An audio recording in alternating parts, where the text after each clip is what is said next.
Boo from the Skunk Juice Studio. Thanks for joining me this week. Yes, Halloween is coming. My favorite time of year. Yeah, so we have a fun book read to share with you this week called The Candy Witch. Mwah! Love candy, and I'm a witch. Yes. So let's begin. The Candy Witch. Maggie the witch lived on a hill near the town of Chester. Everyone in her family liked to cast spells on people. Mama Witch flew around turning garbage into fruit trees. Brother John changed pillows into purring cats. Papa Warlock liked giving bald men hair. Maggie liked sticking candy into people's pockets. She liked filling empty refrigerators with food, but no one in her family noticed the things she did. And sometimes, because she was so little, no one noticed her at all. One night at dinner, Mama Witch said, "Maggie, when are you going to start doing good deeds like the rest of us?" "I do good deeds," said Maggie. "You just don't pay attention." "What a thing to say," said Papa Warlock. "Why, of course we pay attention." But that night when Maggie made David Jennings' flowers bloom, no one noticed. Her mother was singing in the shower, her father was busy mixing potions, and her brother was reading a book about magic. "Nuts," said Maggie. "If no one notices when I do something good, I'll have to try something else." She waited until the morning of Halloween. Then she flew to Ellen Perkins' house and cast a spell. Ellen turned the bathroom faucets and lizards tumbled out everywhere. Maggie flew to Patty Russell's house and changed a dining room chair into a blueberry pie. Patty sat down on the pie. Then her mother found a frog in her pocket, and her father's hair turned curly. The coffee pot poured chocolate syrup, and Patty fell over a cow on her way to the school bus. Maggie followed the bus. When she got to school, she sat on the roof, thinking of more mischief. When Diane got up to answer a question, her books fell to the floor. When Myron came to bat during recess, an orange fell out of his ear. When Eric opened his lunchbox, it was full of mice. "Something weird is going on in this town," said Eric, and everyone agreed, especially Bill, whose milk had turned into a flower.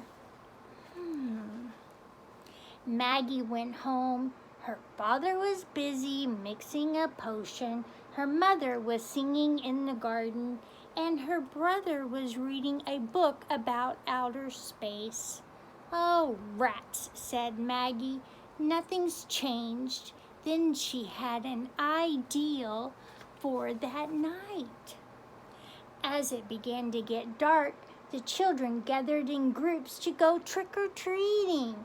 They were dressed as skeletons, cowboys, gypsies, witches, and pirates.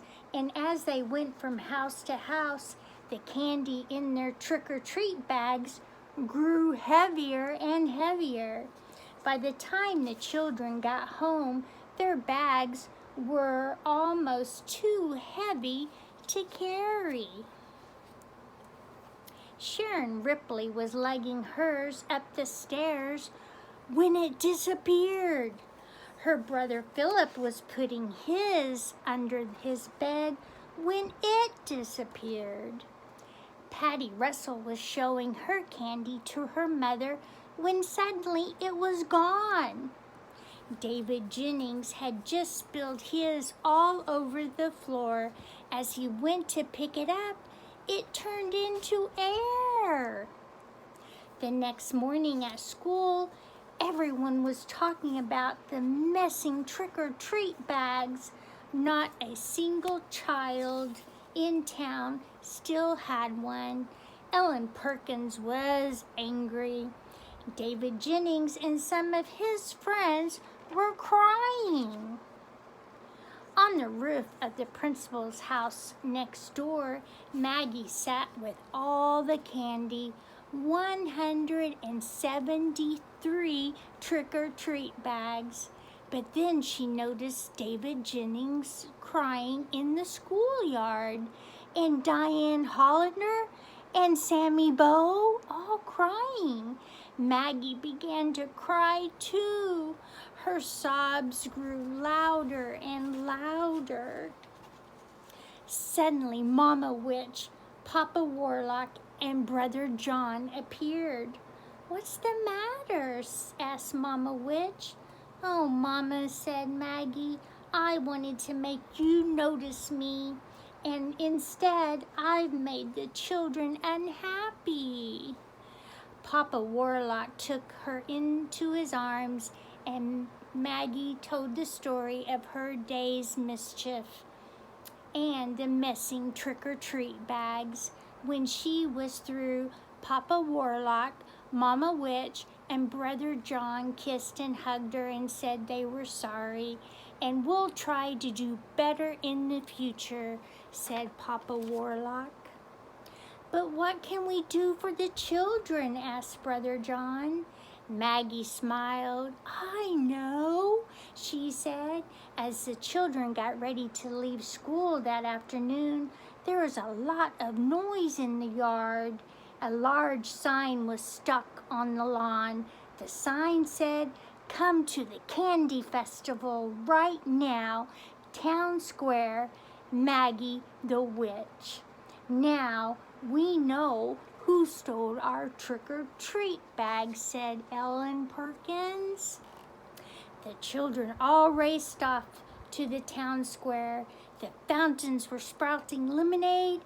They were overflowing with Hershey Kisses, candy apples, M&Ms, peppermints, caramels, jelly beans, and lemon drops. Yeah. Over on the town hall roof, Papa Warlock said, "What a terrific party, Maggie." And Mama Witch added, "The fudge was awfully good." Brother John would have said something too, but he had eaten a lot of caramels and was fast asleep. Maggie flew over him and cast one more spell. When Brother John woke up, he'd find candy in his pockets. The end. That was this week's The Candy Witch. Thanks for joining me this week. I hope you have a great rest of your day, rest of your week, and please, when you do go trick-or-treating, go with your parents or an adult and be careful, okay? But we'll see you before that, okay? So please remember, what do we do? Sprinkle that kindness, okay? See you guys. Booyah!